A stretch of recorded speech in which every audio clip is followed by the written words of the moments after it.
നമസ്കാരം. Welcome to smart Ayurveda. Vitamin D3 ഇന്ന് എല്ലായ്പ്പോഴും കേൾക്കുന്ന ഒരു വാക്കായിരിക്കും അല്ലേ? അത് പലർക്കും ടെസ്റ്റ് ചെയ്യുമ്പോൾ വളരെ കുറവ് തന്നെയാണ്. വൈറ്റമിൻ D3യുടെ കുറവ് മുടികൊഴിച്ചിലിന് കാരണമാകാറുണ്ടോ എന്ന് പലപ്പോഴും OPയിൽ നമുക്ക് ചോദ്യങ്ങൾ വരാറുണ്ട്. തീർച്ചയായിട്ടും ഉണ്ട് തന്നെയാണ്. വൈറ്റമിൻ D3 കുറയാനുള്ള ഒന്നിലേറെ കാരണങ്ങളുണ്ടെങ്കിലും അതിലേറ്റവും പ്രധാനപ്പെട്ട കാരണം എന്ന് പറയുന്നത് നമ്മുടെ മെറ്റബോളിക് എറർ അല്ലെങ്കിൽ ദഹന വ്യവസ്ഥയിൽ സംഭവിക്കുന്ന തകരാറുകളാണ്. തീർച്ചയായിട്ടും അതിനെ നമ്മൾ അഡ്രസ്സ് ചെയ്യുക തന്നെ വേണം. എത്ര വൈറ്റമിൻ D3 ക്യാപ്സ്യൂളുകൾ എടുത്താലും അവയെ അബ്സോർബ് ചെയ്യാൻ, അതായത് ആഗിരണം ചെയ്യാനുള്ള നമ്മുടെ ശരീരത്തിൻ്റെ കഴിവ് കുറഞ്ഞു പോയാൽ അതിൻ്റെ ഡോസ് നമുക്ക് ഫലപ്രദമല്ലാതെ പോകുന്നുണ്ട്.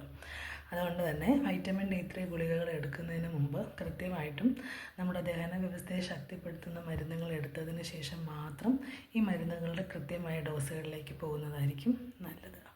ശക്തമായ മുടികൊഴിച്ചിൽ തീർച്ചയായിട്ടും നമുക്ക് ഈ വൈറ്റമിൻ D3യുടെ കുറവ് കൊണ്ടുണ്ടാവാറുണ്ട്. പലപ്പോഴും അതിൻ്റെ ഒരു ഗ്രോയിങ് ഫേസ് അത് ഒന്ന് കുറഞ്ഞു പോകും. നമ്മുടെ മുടിയുടെ ഗ്രോയിങ് ഫേസിനെ തളർത്തിയിടുകയാണ് പലപ്പോഴും ഇത് ചെയ്യുന്നത്. അതുകൊണ്ട് തന്നെ പുതിയ മുടി ഉണ്ടാവാതെ വരികയും ഉള്ളത് തന്നെ വളരെ കൂട്ടത്തോടു കൂടി നല്ലൊരു കട്ടിയായിട്ടുള്ള രീതിയിൽ കൊഴിഞ്ഞു പോകാനുള്ള സാധ്യതയുണ്ട്.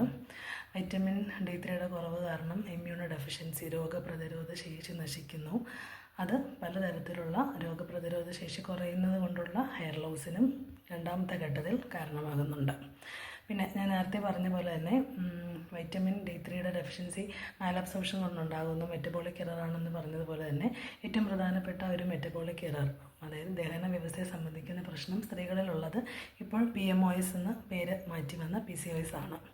അതൊരു ഏറ്റവും വലിയൊരു മെറ്റബോളിക് എറർ സിൻഡ്രോം തന്നെയാണ് ഇന്ന് സ്ത്രീകളിൽ, അല്ലെങ്കിൽ പ്രത്യേകിച്ച് ഫെർട്ടൈൽ ഏജ് ആയിട്ടുള്ള പെൺകുട്ടികൾക്ക് കാണപ്പെടുന്നത്. അവരെല്ലാം മെറ്റബോളിക് എറർ ഉള്ളത് കൊണ്ട് തന്നെ വൈറ്റമിൻ D3യുടെ ആഗിരണവും കുറയുന്നു.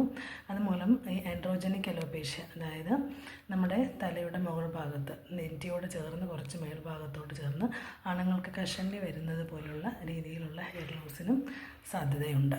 അപ്പോൾ ഇതെല്ലാം അതിൻ്റെ ആ ഒരു തോതിന് കൂട്ടുകയാണ് ചെയ്യുന്നത് വൈറ്റമിൻ D3 ഡെഫിഷ്യൻസി. അപ്പോൾ ഇതിൻ്റെ എല്ലാം റൂട്ട് കോസ് എന്ന് പറയുന്നത് നമ്മുടെ ദഹന വ്യവസ്ഥയിലുള്ള ഉപചയ പ്രവർത്തനങ്ങൾ നന്നായി നടക്കുന്നില്ല എന്നുള്ളത് തന്നെയാണ്.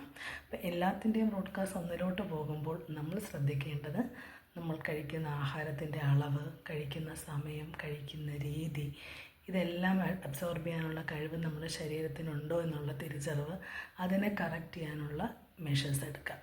തീർച്ചയായും സ്മാർട്ട് ആയുർവേദ നിങ്ങൾക്കതിനുള്ളൊരു അവസരങ്ങൾ ഉണ്ടാക്കുന്നുണ്ട്. ആയുർവേദത്തിലേക്ക് വരിക, ആയുർവേദത്തിൻ്റെ ചര്യകളിലോട്ടും ശീലങ്ങളിലോട്ടും മനസ്സിലാക്കുക. അതുവഴി മെച്ചപ്പെട്ട ഒരു ആരോഗ്യമുള്ള ജീവിതത്തിലേക്ക് നമുക്ക് മുന്നോട്ട് പോകാം. Thank you.